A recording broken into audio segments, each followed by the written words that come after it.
Social media पर उस बिहार के इस आला अधिकारी को, इस आईपीएस अधिकारी को मैं भी नायक के रूप में देख रहा था। बघेल सरकार शिकंजे में है। बघेल के घर सीबीआई की छापेमारी हुई तो लिंक अभिषेक पल्लव पे। कि जो वीडियो आप देखेंगे तो आपको बहुत अच्छा लगेगा। वो कैसे इस तरह के अपराधियों को पकड़ते हैं, कैमरे के सामने उनका सच रखते हैं और फैक्ट की उसका मजाक उड़ाते हैं ताकि दोबारा ये काम ना कर सके। एक आईपीएस ऑफिसर, वो भी नायक की तरह इस देश में सामने आया। कमाल की बात यह है कि सोशल मीडिया पर उस बिहार के इस आला अधिकारी को, इस आईपीएस अधिकारी को मैं भी नायक के रूप में देख रहा था। लेकिन इन सब चीजों में फर्क कितना होता है। अभिषेक पल्लव सोशल मीडिया पर बहुत, आप इनको रेगुलर देखते होंगे। ये आपने यूट्यूब पर इनके वीडियोस खूब देखे होंगे।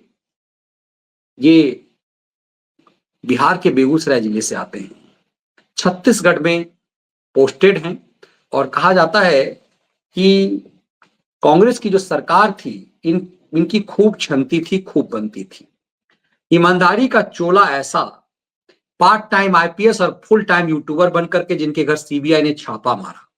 अब इस छापामारी में करोड़ों का हेरा फेरी पता चला और पता चला कि अभिषेक पल्लव जो वर्दी में वीडियो बनाते थे काम करने के बदले, वो दरअसल भूपेश बघेल की जो सरकार थी,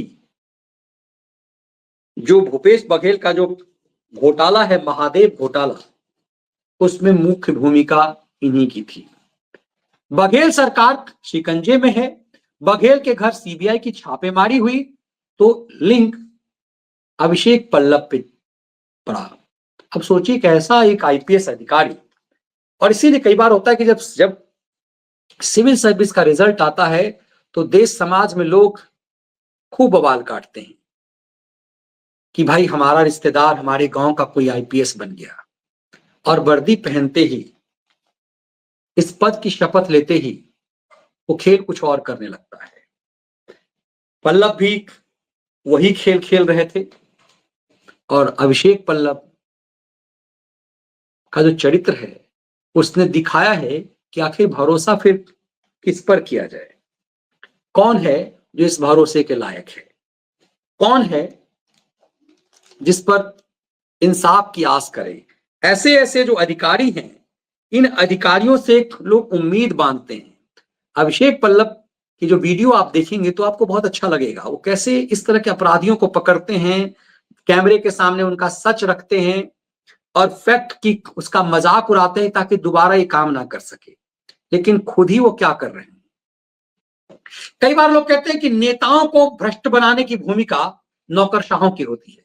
ये आईएएस ऑफिसर्स, ये आईपीएस ऑफिसर्स, ये नेताओं को सिखाते हैं कि आप 5 साल के लिए तो आए हैं, फिर चले जाएंगे। आप 5 साल में आपको जितना लूटना है वो लूट लीजिए। तो ये ईमानदार दिखने वाले, इसीलिए हमने कई ऐसे आईपीएस ऑफिसरों को देखा जो शुरुआत में ईमानदारी का स्वांग रचते हैं, बाद में पता चला सैकड़ों करोड़ की उनकी प्रॉपर्टी होती है। कई मायने में लोग कहते हैं कि इसी ये नौकरशाही नेताओं को बताते हैं कि भ्रष्टाचार कैसे करना है, और नेताओं को लगता है हमारी तो बस 5 साल है, वो भी चल पाएगी या नहीं चल पाएगी। तो जिस आईएएस आईपीएस को हम नायक समझ लेते हैं समाज का, ये समाज के नायक जो हैं वैसे ही खलनायक हैं। जैसे बॉलीवुड के नायक रियल लाइफ के नायक होते हैं, रियल लाइफ के खलनायक। अब ये रियल लाइफ के जो नायक दिखाई देते हैं, जो हमें दिखाई तो देते हैं कि वो रियल लाइफ के नायक हैं, लेकिन उनका खेल खलनायकों वाला होता है। पत्रकारिता के एक लंबे दौर में ऐसे खलनायकों को जो समाज में नायक बने हुए हैं खूब देखा है। जब इनके गिरेबान को पकड़ा जाता है तो फिर इनका सच समझ में आता है। एक आईपीएस ऑफिसर जो आसपास के जिलों में नायक बना हुआ था, अब सीनियर मोस्ट अधिकारी हो गया था, उसके घर सीबीआई की छापेमारी, और उस छापेमारी में महादेव ऐप से उसका जुड़ाव, ये दिखाता है कि पूरा सिस्टम किस कदर करप्ट है। लोग आवरण तो ओढ़े हुए हैं, लेकिन उस आवरण के नीचे क्या है। जब सीबीआई ने उस पर्दे को हटाया तो पूरी तरह से एक आईएएस ऑफिसर का नग्न चेहरा दिख गया। तो ये किसी एक अभिषेक पल्लव का मामला नहीं है, ये पूरी हमारी नौकरशाही को, की व्यवस्था को दिखा रहा है। हमारे पूरे भ्रष्ट सिस्टम को दिखा रहा है कि नेता कहां से जरिया बनते हैं। दरअसल असली खलनायक यही है। वल्लभ अपने बोलचाल से जो वीडियो बनाते थे वो मनोरंजन लगता था, लेकिन अब ज्यादातर इनका जो व्यवहार है, अब यदि गिरफ्तारी होती है तो इनका मनोरंजन अब जेल के अंदर होगा। उम्मीद की जानी चाहिए ऐसे लोगों पर शिकंजा जरूर कसा जाए।